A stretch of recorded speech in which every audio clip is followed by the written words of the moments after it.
Guys আমার প্রথমে অনেক মজা লাগতেছে সিরিয়াসলি, কারণ এত সুন্দর একটা কন্টেন্ট করতে যাচ্ছি। কন্টেন্টের নায়িকা হচ্ছে এই যে আমাদের কিউট বেবিটা, আর এই যে আরেকজন হচ্ছে কন্টেন্টের সো ক্যারেক্টার, আর আমি তো পাশাপাশি কো অ্যাক্টর হিসেবে কাজ করতে যাচ্ছি। অনেক সুন্দর একটা লং ভিডিও আপনাদেরকে উপহার দিতে যাচ্ছি, সো অবভিয়াসলি পাশে থাকবেন।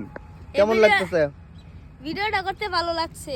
হ্যাঁ, ভিডিওটা কিন্তু আমরা এখনো স্টার্ট করি নাই, বাট কোরিওগ্রাফি দেখে আমাদের খুবই মজা লাগতেছে। আর এই যে রাব্বি অসুস্থ থাকার পরেও কিন্তু ভিডিওটা করতেছে। বলো, ভিডিওটা সবাই একটা করে লাইক করে দিবেন।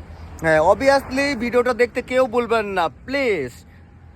বলো, এই ভিডিও আজকে ছেড়ে দেওয়া হবে দুপুর 12টার সময়, দুপুর 12টার সময় ভিডিওটা রিলিজ হবে। সো অলওয়েজ গাইস ওয়েট করেন। বলো কিছু। কি বলবো, অসুস্থ মানুষ। হ্যাঁ, অসুস্থ মানুষ আর কি বলবে, অসুস্থ হলেও কাজ করতে হয়। কাজের কোনো বিকল্প আছে গাইস? আপনারা বলেন। দুইটা খাইতে হলে তো অবভিয়াসলি কাজ করতে হবে, তাই না? কাজ না করলে পেটে ভাত করতে আসবে। এই ছেলেটা এই ব্যাপারটা খুব ভালো করে জানে, আর আমরাও জানি, যার জন্য আমরা কাজটা শুরু করতেছি। আর ডায়লগুলো রেডি করো। Okay guys, tata, bye bye.